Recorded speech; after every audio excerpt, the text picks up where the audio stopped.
Welcome back to the workshop. Time to do some work on the rally car, and I've got a recurring problem with the rally car. It's constantly breaking headers or extractors. They end up cracking around the mounting flange at the head. I've tried heaps of different things to fix it. I've tried putting strengthening gussets in, changed the mounting of the extractors, the rubber mounting, got them professionally heat treated in a big oven. That helped, but it still hasn't solved the problem. So this time I'm bringing out the big guns and I'm going to fix it with this 2.5mm wall thickness tube, not pipe. But before we move on to that and work out how we're going to fix it, let's have a look at the damage. So here's one of the damaged primaries. You can see a very poor weld that I did in the car. So space was a bit limited. It was also fairly windy, so it was blowing all the argon away, but that just got us through the final day. You can see it cracks around the weld. It doesn't actually crack through the weld, it just cracks beside the weld where the weld slightly undercuts the tube, and this is the case on all of them. They all end up cracking around this region. I've even had them crack right through the mounting flange there. So this is, you can see this is one of the strengthening sort of braces I added to try and stop that from occurring. I think it helped, but it didn't solve the problem. So in the great American tradition of if it doesn't work, make it bigger, I think just a much bigger wall thickness of the tube and a bigger mounting flange to weld to might help. So the first problem with using a bigger wall thickness tube is that the original flanges I have made up just aren't big enough for the bigger OD. Just doesn't leave enough room to get a decent weld around. So I got another batch laser cut up, these elephant man looking flanges, and they've got a lot more meat around the area we need to weld. But before we can use it, we've got to turn this hole into something that exhaust gas wants to go through, so it's over to the lathe.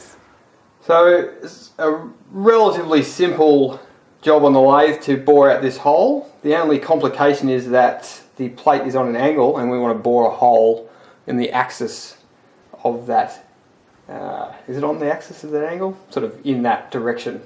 So to help with that, I've made up this jig with another laser cut plate with the angle of the head, and then we can bolt our soon to be exhaust flange onto there.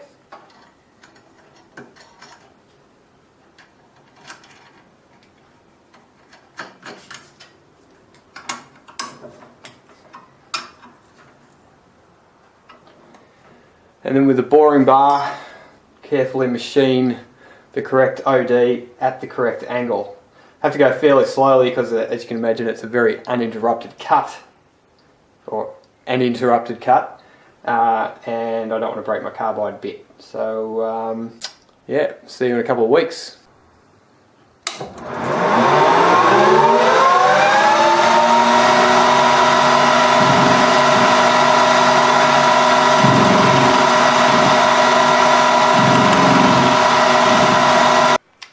So the little carbide insert just made it through and machined all four of our exhaust flanges. So now we've got a nice angled hole to meet up with our tube, our primary.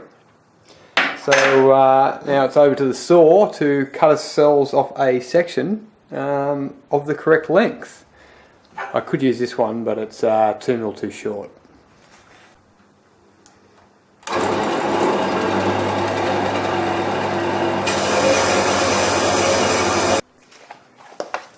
So we've got that fitting in there quite nicely now. I've just sort of broken the corner of the edge all the way around there to sort of help with the weld penetration. But before I weld it on, one other thing I want to do is machine a taper into this part of the tube. The ID of this tube is smaller than the ID of this tube.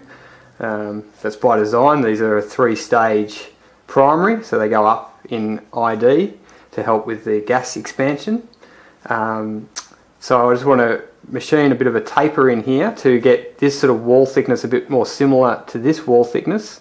Help with the welding, but hopefully it'll also reduce some of the stress concentration that will end up at this point. We've sort of moved the weak point from here to here, so hopefully with a taper inside this tube, we can sort of reduce that stress concentrator there. Anyway, that's the theory. So back over to the lathe. Alright, got the lathe set up with a 2-degree taper on the top slide, and I'm charged and ready to go. So let's cut a taper.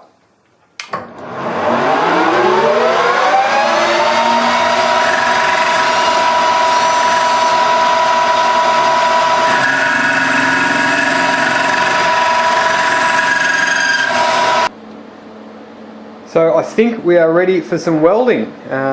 Cleaned up all the areas that I'm going to weld to, cleaned the face of the flange off. There's some coating on the steel to stop it sort of rusting, so I've cleaned all that off. Plan is to tack in a few spots the new section to the flange, then I'll pull it all off, weld all the way around that, probably go and sandblast the end of the extractors where these two tubes meet, to sort of try and clean it up a little bit, bolt it all back together and then weld around that section. I'm going to do them one at a time to try and keep the extractors in the same spot so that they meet up with the mount at the end. A bit more time consuming, but hopefully it stays all in the same spot. So time to crank the welder up and get going.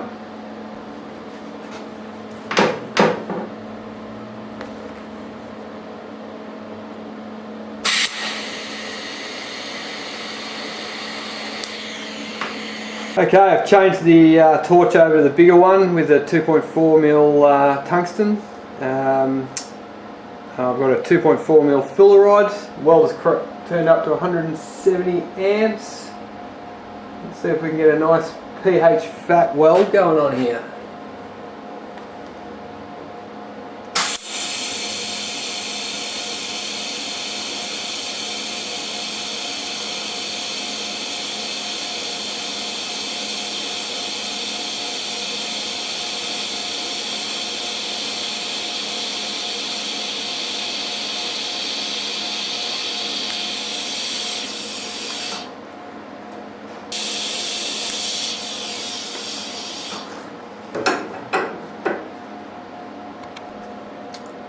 Alright, it's about 1,000,000 degrees now, but I've got a good looking weld all the way around.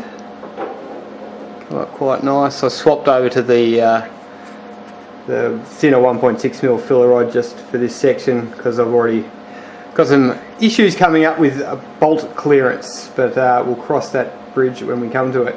Like I said, that's about 1,000,000 degrees, so I'll let that cool down and I'll crank up the sandblaster and clean up the other end of the extractors. All cleaned up and ready to be welded back together. Drilled a 10mm hole for the exhaust gas temperature sensor, and I'll weld that little fitting on there for that.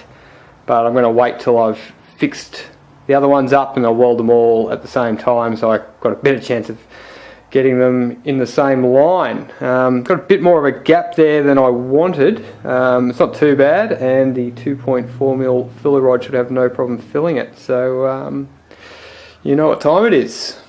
So that's gone on there quite nicely. Often old used exhaust tube can be a real pain to weld to because of all the dirt and filth from the exhaust gets into the weld. I think it was worth sandblasting it. It's cleaned it up nicely, and it didn't weld too badly at all. So rinse and repeat 3 more times. See, I can count to 4. So there we go, all done. It was a bit of mucking around doing them one at a time, but I think I've managed to keep the same location as it was originally, so hopefully when I put it back in the car it lines up with the rest of the exhaust, no problem. Just giving it a really quick rough clean up with the in the sandblaster, and throw some paint on it. Wasn't going to paint it, but I think it's just warm enough today, so I'll preheat the extractors with the hot air gun and spray on some black. Hot air gun, coffee. So now on to actually mounting the extractors. Got in a small issue in that now that I've gone a bigger OD on the tube, the normal 8mm M8 by1, so fine thread nut, doesn't clear the side of the tube on this flange. This is just the old one I've cut off. You can see that the M8 with that size tube clears, and I can actually get a socket on there as well rather than just a open end spanner. The original 105 exhaust manifold had an M8 by 1 fine with a 12mm hex, and that will actually fit on the new bigger OD tube, but there's no way I get a socket on there either, so I end up having to do it with a open end spanner, which I don't want to do. So I'm going to use a cap head screw, but obviously that means I can't use studs, so I'm going to rip all the studs out of the head, helicoil each threaded hole, which will allow me to run the cap head screw. Yeah, so a couple of advantages with running a cap head screw rather than the studs is it should make the extractors much easier to get on and off the car, because at the moment I've got to actually undo the engine mount and jack the engine up to clear, to allow the extractors to slide off the studs. I think with the screws there, the cap head screws, I should just be able to, I shouldn't have to do that. It should also make putting the gaskets on a lot easier, because I can do them one at a time. At the moment I've got to sort of put gasket cement on, hopefully put them on the head, hopefully they sort of glue themselves there long enough for me to wrangle the extractors into place. The other problem with the studs is that the headers end up sliding on and off them and mangling up the threads, and then the nuts don't run properly on them, and it's just a bit of a mess. So although I can't stand cap head screws because I hate using Allen keys, I think it's the best solution. Allen keys are effectively a bent bit of hex bar, so I prefer to use real tools. I've got a nice set of hex sockets, and I think that should make life really easy to get them on and off. So time to start helicoiling the head. So the first step is drill out the old thread.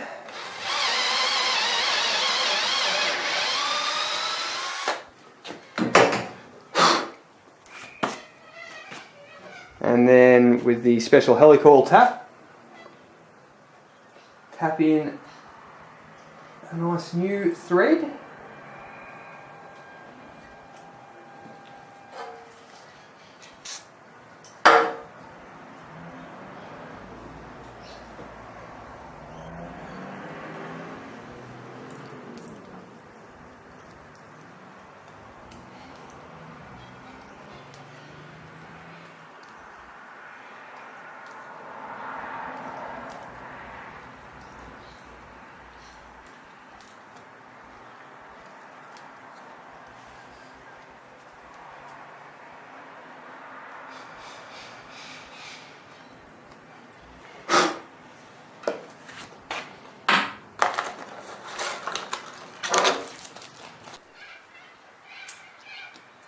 And insert the helicoil.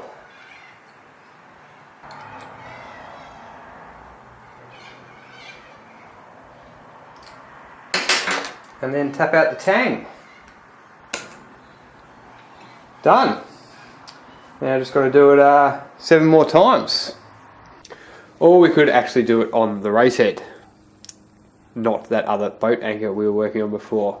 So this is the head off the race engine. I've already drilled, tapped and helicoiled all 8 of the exhaust studs. I protected everything with some tape, had the tape sitting over the top so no horrible bits got in anywhere. They all went in quite nicely, so now it's time to throw it back on the vehicle.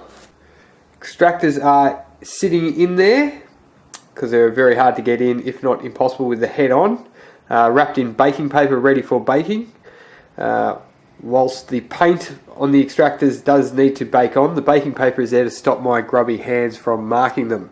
I found that anything else, if you put a rag around there, the rag sticks to the paint before, even if it's dry and hasn't baked, the rag will stick to it and mark it up. The good thing about baking paper is that nothing sticks to it, so it doesn't seem to mark the paint. The bad thing about baking paper is nothing sticks to it, so it's really hard to tape onto the extractors. Now, I won't go through every step of putting the head on because that's boring. I'll just point out a few different things as I'm going along. One interesting thing is that there are 4 water ports at the back of the head there that feed water to the head. And if we go and have a look at the new head gasket, but strangely, well, first off, the 3rd hole is blocked off, but this nice rubberized ring that seals all the important sections doesn't actually go around these holes. So I always run a bit of my favourite Loctite 518 across each side of the head. So while we're here, to show you a little mod that's been done to this engine, that's a little bit of, I think it's even MIG wire, very thin 1mm MIG wire, and a little groove has been cut into the liner. So it's just simply a matter of putting the liner in the lathe, turning a little groove in there, and then tapping in a little ring of wire, and that really helps bite into the head gasket and create a really nice seal. It'd be really nice to do that on the head as well, so it's got one on both sides, but it's a little bit hard to get the head in the lathe. Head gasket on, 6 oil gallery O-rings installed, a block of wood wrapped in a clean rag. Don't grab the swarf infested block of wood off your drill press and use that. You only make that mistake 2 or 3 times. That's there so that I can double check that the O-rings haven't moved before I drop the head on, and help me pull my hands out of the way so that I don't get sandwiched between the block and the sharp edges of the head. You only make that mistake 2 or 3 times. Now, this is a job that would be made easier by having 2 people and the bonnet off, but I'm lazy, and as I've said before, I haven't got any friends left, so I've got to do this by myself. Whatever you do, don't be tempted to rest the head on the top of the studs while you reposition it. It's very easy to bend a valve that way. You need to drop the head on over the studs all in one go. So you got to wrap your hands around the head, feel for a few finger holes, and guide her in.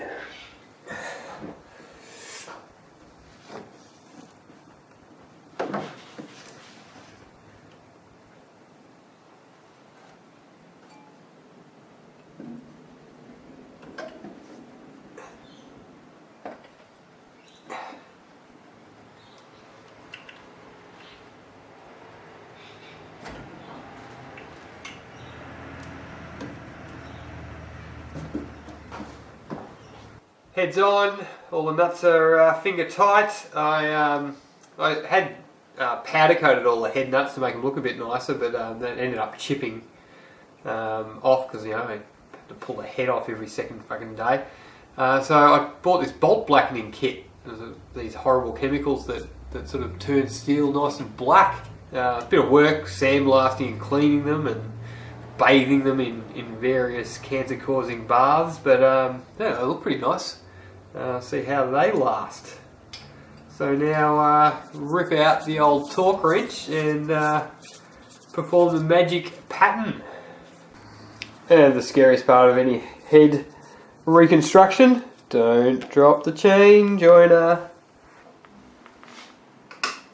Ooh, love that noise. And just to fuck with you, they use a 14mm hex head on the chain tensioner bolt instead of a 13, like every other bolt in the car. Okay, up to the two impossible to remember M8 bolts that are upside down and come up through the front cover into the head. The passenger side, the left hand side one's no problem because it just goes into, the thread just goes into empty space, but on the right hand side one, the hole goes right into the cavity where the chain tensioner is, and so it pisses oil out if you don't try and seal it. Normally I use one of these, which is a little washer I've made up. Actually made these up for the gearbox because the gearbox suffers from the same problem, and it's got an O-ring on that side and an O-ring on that side to seal up against the bolt, but I've run out of O-rings for that, so I've bought a pack of these hydraulic sealing washers a while ago. I'm going to try that, and for a little bit of extra insurance, run about a little bit of this Loctite 567 thread sealant. This stuff is awesome for NPT fittings that never seal, because NPT fittings never seal on fuel systems because it's resistant to fuel. So we'll see how that goes. At least it's easy to rip that bolt out and fix it up if it does leak a little bit from there. And there they are, all bolted up. The cap head screws made life quite easy. I could even get a 3/8 drive ratchet on every single one of them. So yeah, that was a bit of a win. They didn't move much during the welding. Everything lined up, all the mounts and the rest of the exhaust lined up well. So yeah, calling that a win. A lot of people have asked me to make them a set of extractors, but run scared every time I tell them how much it's going to cost. As you can imagine, there's a huge amount of work in making these sets up. I'm still trying to come up with a way to reduce the amount of time it takes and thereby reduce the cost, but if you're interested in a set, let me know. Anyway, that's about it for today. Too early for a beer? Nah. Thanks for watching.